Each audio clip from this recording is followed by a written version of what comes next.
Inilah Adam. Dia menghidapi penyakit gout. Cubalah Ural. Ia boleh membantu untuk mencegah pengkristalan asid urik dalam terapi gout. Ural, pengekali air kencing yang berkesan untuk gout. Assalamualaikum, anda sedang menonton Sekilas Fakta 29 Februari 2024 bersama saya, Syed Akmal.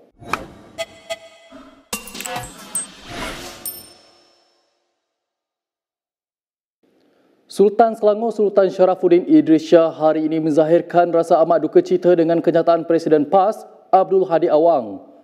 Ia berkenaan Hadi memberi peringatan kepada semua termasuk Raja-Raja Melayu. Dalam satu hantaran di Facebook Selangor Royal Office, pejabat baginda memaklumkan susulan itu sepucuk surat telah dihantar kepada Hadi.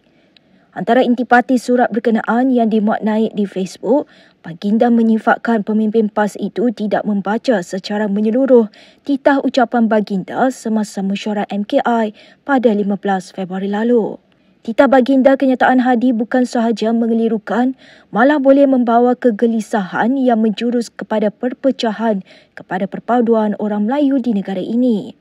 Hadi dalam hantarannya yang bertajuk Ketinggian Islam Wajib Dipertahankan, mengingatkan bahawa Islam adalah keutamaan dan memberi peringatan kepada semua supaya mereka menjaga akidah masing-masing.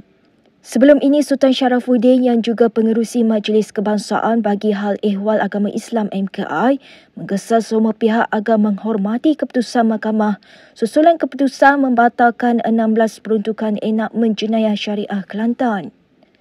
Dalam surat kepada Hadi itu, baginda turut mempersoalkan mengapa sekarang Presiden PAS itu mempertikaikan kedudukan Perlembagaan Persekutuan sebagai undang-undang utama negara.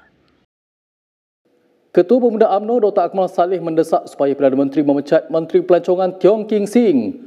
Ini berikutan beberapa isu baru-baru ini yang menjadi kritikan terhadap Tiong. Akmal berkata ini termasuk hidangan berasaskan babi, bak kutih yang dimasukkan dalam senarai makanan warisan negara. Dalam satu kenyataan, Akmal berkata periktirafan bak kutih itu seolah-olah menteri tidak boleh berfikir menjaga sensitiviti rakyat Malaysia dan relevan dalam membuat keputusan itu. Katanya banyak lagi makanan lain yang boleh dimakan oleh semua rakyat di negara ini, tidak kira kaum mahupun agama, untuk diiktiraf sebagai warisan negara.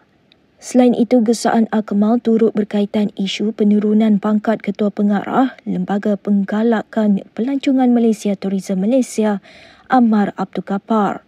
Dia menjadi tumpuan minggu lalu selepas Ammar mengesahkan dia menerima surat memaklumkan bahawa dirinya bukan lagi Ketua Pengarah agensi kerajaan itu berkuat kuasa 26 Februari.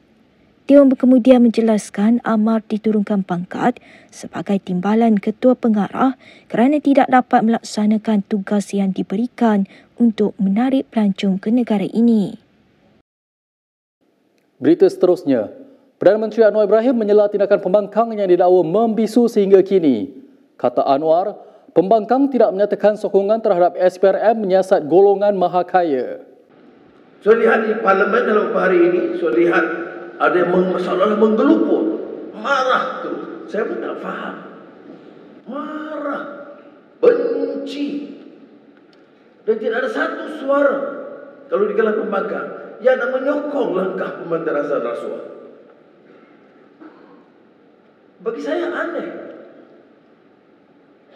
Saya semasa pembangkang, bila ada cadangan pemerintah pada ketika itu mengusulkan penubuhan SPRM, saya dukung. Baru-baru ini ada tindakan SPRM terhadap salah satu tokoh besar yang dia dianggap di kalangan paling maha kaya. Belum ada suara dari pembangkang yang menyokong. Malah ada yang membela. Dia kata Anwar ini belum habis dengan dendam kesumatnya. Walaupun tidak menyebut sebarang nama, Anwar dipercayai merujuk kepada bekas Menteri Kewangan Daim Zainuddin dan isterinya Naimah Abdul Khalid yang menuduh Perdana Menteri menyimpan dendam lama apabila SPRM melancarkan siasatan ke atas kekayaan mereka. Tiada pegawai SPRM menghubungi Wan Saiful Wan Jan seperti dakwaan ahli Parlimen Tasik Glogor itu. Demikian kata Ketua Pesuruhjaya SPRM Azam Baki kepada pemberita pada sidang kemuncak anti rasuah di Kuala Lumpur hari ini. Sepatutnya dia datang ke SPRM untuk buat laporan. And I already checked with my officers, thorough check. There's no such officer from MACC. Called him yesterday. Could be somebody else, I do not know. Tapi as for now, it's better Wan Saiful, Wan Jan datang ke SPRM untuk buat laporan. Itu sepatutnya kerana di bawah Undang-Undang Seksyen 25 adalah menjadi tanggungjawab in general semua orang apabila ditawarkan rasuah untuk membuat laporan kepada SPRM ataupun mana-mana balai polis terdekat. Semalam Wan Saiful yang juga bekas Ketua Penerangan Bersatu mendakwa dia telah dihubungi pegawai SPRM selepas membangkitkan dakwaan itu di sidang Dewan Rakyat tengah hari semalam. Terdahulu ketika sesi perbahasan titah yang di-Pertuan Agong di Dewan Rakyat, Wan Saiful turut mendakwa dia telah hadir 4 pertemuan dengan individu berbeza yang memujuknya untuk menyokong Anwar. Jadi, kalau ada bukti, report lah. Antara kenapa takut? Yang disebut kepada saya ialah mengenai peruntukan parlimen 1.7 juta. Sebahagian dari itu adalah untuk operasi pusat khidmat. Peruntukan projek mesra rakyat yang katanya boleh diagihkan kepada kroni-kroni saya. Mereka tahu saya susah sekarang Tan Sri sebab isteri saya kanser dan Tan Sri Speaker, saya terpaksa saya cabar Tan Sri Glugor kalau berani buat report dengan SPRM. Sementara itu, Ahli Parlimen Jelutong RSN Raya mendakwa Wan Saiful Wan Jan menggunakan kekebalan Dewan Rakyat untuk membuat tuduhan palsu terhadap Perdana Menteri. Namun, Wan Saiful menegaskan isu itu telah selesai ketika Dewan dipengerusikan oleh Yang di-Pertua Johari Abdul semalam. Jadi persoalan saya, kalau beliau tidak membuat laporan SPRM, sepatutnya tindakan diambil terhadap beliau mengenai tomahan-tomahan yang dibuat oleh beliau terhadap Yang Amat Berhormat Tambun. So saya minta petua daripada Yang di-Pertua, sama ada Yang Berhormat Tan Sri Glugor ada atau tidak menghubungi SPRM ataupun membuat laporan SPRM. Kalau tidak, beliau tidak boleh menggunakan Dewan ini, kekebalan Dewan ini untuk membuat tuduhan terhadap Yang Amat Berhormat Tambun. Terima kasih Yang di-Pertua.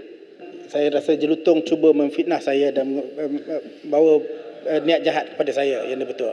Sebab dalam hal ini semalam saya telah pun memberi penjelasan. Saya telah pun menjawab apabila Tan Sri Speaker memberikan arahan kepada saya dan saya telah patuh kepada arahan tersebut. Jadi as far as yesterday's debate was concerned, Speaker memberi arahan, ada satu perkara yang saya diminta tarik balik, saya tarik balik. Dan bagi saya, case is closed at that level. Dua Ahli Parlimen Bersatu menyatakan sokongan kepada Perdana Menteri berkata mereka sedia mengosongkan kerusi Parlimen masing-masing. Ia sekiranya mahkamah mendapati sokongan mereka kepada Anwar Ibrahim melanggar undang-undang. Ini sebenarnya menunjukkan bahawa Bersatu bimbang. Masih ada lagi yang akan membuat keputusan menyokong PMX. Jadi untuk mengelakkan daripada ahli-ahli Parlimen Bersatu terus membuat keputusan menyokong PMX, maka pucuk pimpinan Bersatu telah membuat keputusan untuk mengubah perlembagaan supaya tidak lagi membenarkan.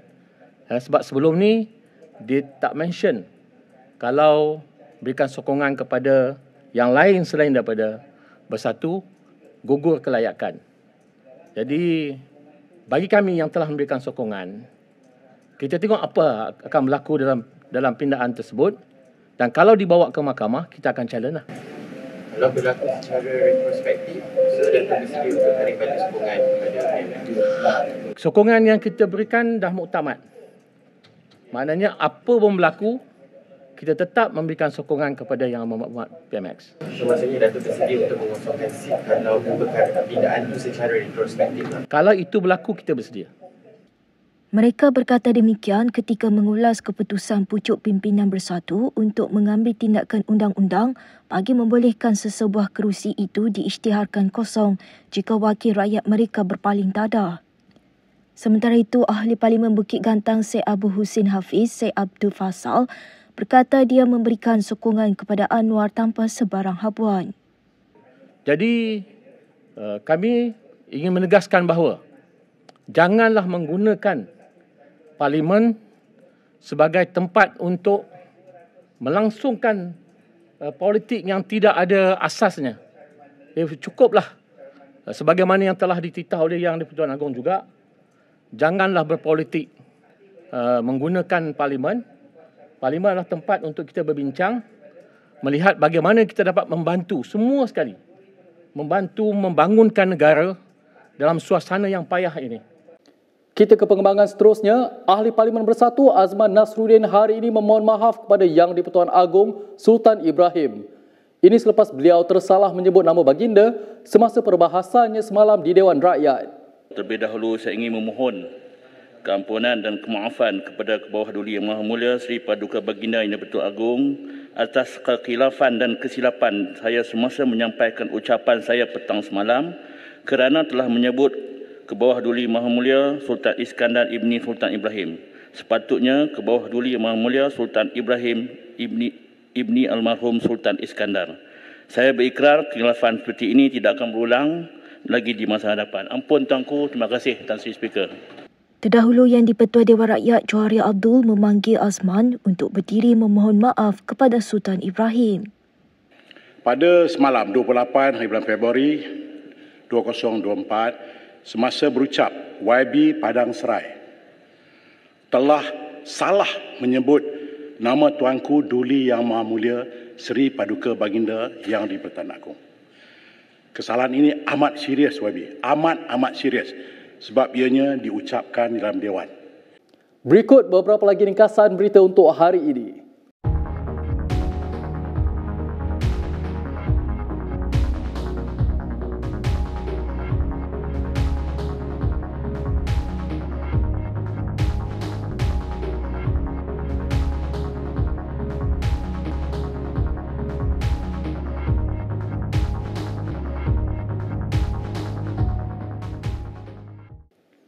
Sekian sahaja daripada saya, Saif Akmal, untuk sekilas fakta.